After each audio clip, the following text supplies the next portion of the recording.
Viewers, welcome to Swathi samayal. இன்னைக்கு நாம instant தக்காளி ஊறுகாய் எப்படி பண்றதுன்னு பார்க்கலாம். அதுக்கு 1/2 கிலோ நாட்டு தக்காளி எடுத்துக்கிறேன்.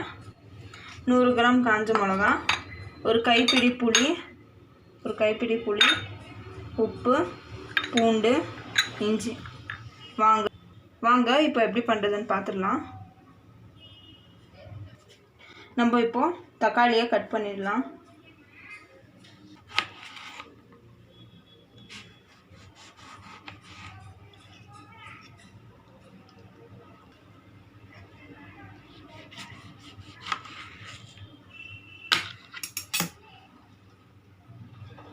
இதே மாதிரி நம்ம எல்லா தக்காளியும் கட் பண்ணி வச்சிடலாம். பாருங்க, இந்த மாதிரி கட் பண்ணி எடுத்துக்கிட்டோம்.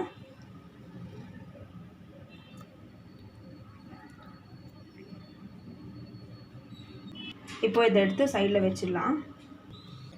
நம்ம கட் பண்ணி வச்ச இஞ்சியை இடித்து செப்பரேட்டாக எடுத்து வச்சிடலாம். இப்போ இடித்து வச்சுக்கிட்டோம். நம்ம இந்த பவுலுக்கு ஷிஃப்ட் பண்ணிடலாம். இப்போ பூண்டு இடித்து வச்சுக்கலாம்.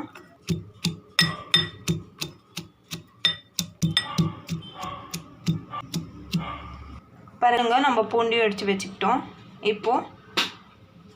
இப்போ கட் பண்ணி வச்ச தக்காளியை நம்ம மிக்சர் ஜாரில் போட்டு அரைச்சி எடுத்துடலாம்.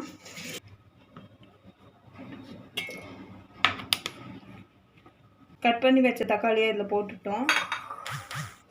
பாதி தக்காளி பாதி காஞ்ச மிளகா போட்டு இல்லைன்னா அது செப்பரேட்டாக அரைச்சி வச்சுக்கலாம். பாருங்கள், இந்த மாதிரி நைஸாக பேஸ்ட் மாதிரி அரைச்சிக்கணும். பவுலில் ஷிஃப்ட் பண்ணிவிட்டு மீதி இருக்கிறதையும் நம்ம அரைச்சி எடுத்துடலாம். இப்போ பாருங்கள், அதே மாதிரி தக்காளி காஞ்ச மிளகா போட்டுக்கிட்டோம். இப்போது ஒரு கைப்பிடி புளி போட்டு அரைச்சி எடுத்துடலாம். இப்போ பாருங்கள், நம்ம அரைச்சி எடுத்து வச்சுக்கிட்டோம். இப்போது இதை தாளிச்சிடலாம்.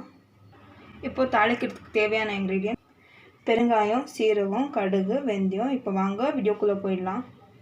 ஒரு குக்கர் எடுத்துக்கோங்க. நம்ம ஸ்டவ் ஆன் பண்ணிடலாம். ஊற்றி வச்சுருக்கிறோம். எண்ணெய் நல்லா காயிட்டோம்.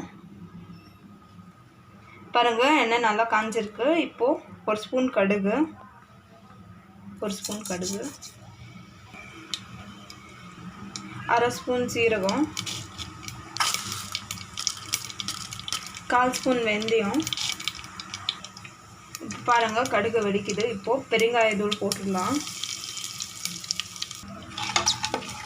இப்போது நம்ம இடித்து வச்ச பூண்டு, இடித்து வச்ச இஞ்சி,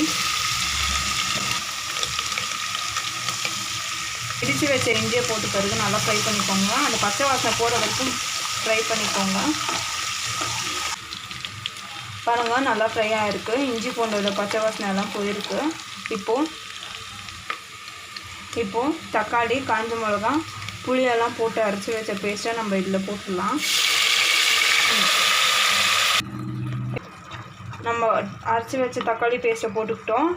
இப்போது கைவிடாமல் கிளறிக்கிட்டே இருங்க. அடிப்பிடிக்காத மாதிரி கைவிடாமல் கிளறிக்கிட்டே இருங்க. அந்த பச்சை வாசனை போகிற வரைக்கும் நல்லா மிக்ஸ் பண்ணிக்கிட்டே இருங்க. ஸ்டவ் லோ ஃப்ளேம்லேயே இருக்கட்டும். அந்த எண்ணெயெல்லாம் பிரிஞ்சு வர்ற வரைக்கும் நம்ம வெயிட் பண்ணலாம். பாருங்கள், எண்ணெயெல்லாம் பிரிஞ்சு வருது. இப்போது நம்ம தேவையான அளவுக்கு உப்பு போட்டுக்கலாம்.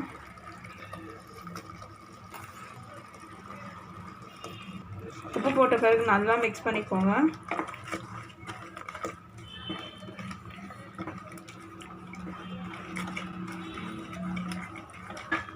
லோ ஃப்ளேம்லேயே வச்சு மிக்ஸ் பண்ணிக்கோங்க. இல்லைன்னா அது வெடிக்கும். லோ ஃப்ளேம்லேயே வச்சு மிக்ஸ் பண்ணிக்கோங்க, இல்லைன்னா அது வெடிக்கும். பாருங்க, ஒட்டாமல் எண்ணெயெல்லாம் பிரிஞ்சு வருது.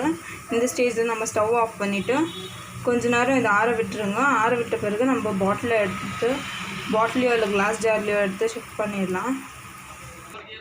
இப்போ பாருங்கள், நல்லா ஆறி இருக்கு. பாருங்கள், லாஸ்ட் வீடியோவில் நம்ம மாங்காய் ஊறுகாய் பண்ணியிருந்தோம்ல, அதுக்கு ஒரு சப்ஸ்கிரைபர் கேட்டிருந்தாங்க எந்த பாட்டிலில் ஸ்டோர் பண்ணி வைக்கிறதுன்னு கேட்டிருந்தாங்க. இப்போ அதுதான் அந்த டிப்பை தான் நான் காமிக்க போகிறேன். இந்த மாதிரி ஒரு கிளாஸ் ஜார் எடுத்துக்கோங்க. இந்த மாதிரி ஒரு கிளாஸ் ஜார் எடுத்துக்கோங்க. கிளாஸ் ஜார் இல்லாதவங்க பிளாஸ்டிக் பாட்டில் கூட யூஸ் பண்ணிக்கலாம். பிளாஸ்டிக் இல்லைன்னா டப்பர்வேர் கூட யூஸ் பண்ணிக்கலாம் நீங்கள். இப்போ நம்ம இதில் ஸ்டோர் பண்ணி வச்சிடலாம். பாருங்கள், இந்த மாதிரி கிளாஸ் ஜாரில் போட்டு வச்சுக்கிட்டோம். எல்லார் வீட்லேயும் இந்த மாதிரி பிளாஸ்டிக்கில் குட்டி ஸ்பூன் இருக்கும். வச்சிடலாம். இதை நீங்கள் 6 மந்த்ஸ் வரைக்கும் ப்ரிசர்வ் பண்ணி சாப்பிட்லாம். கலர் எதுவுமே சேஞ்ச் ஆகாது, டேஸ்ட் எதுவுமே சேஞ்ச் ஆகாது. கலர் அப்படியே இருக்கும், டேஸ்ட் அப்படியே இருக்கும். சூப்பராக இருக்கும் சாப்பிட்றதுக்கு. நீங்கள் 6 மந்த்ஸ் கூட வச்சு சாப்பிட்லாம். இப்போது ஆனால் ஈரத்தோட தொடாதீங்க. இப்போது நம்ம இதை டேஸ்ட் பண்ணிடலாம்.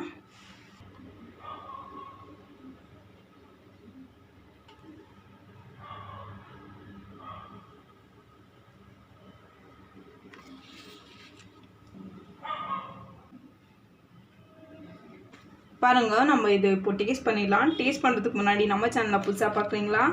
லைக் பண்ணுங்கள், ஷேர் பண்ணுங்கள், சப்ஸ்கிரைப் பண்ணுங்கள், மறக்காமல் கமெண்ட் பண்ணுங்கள். தேங்க்யூ.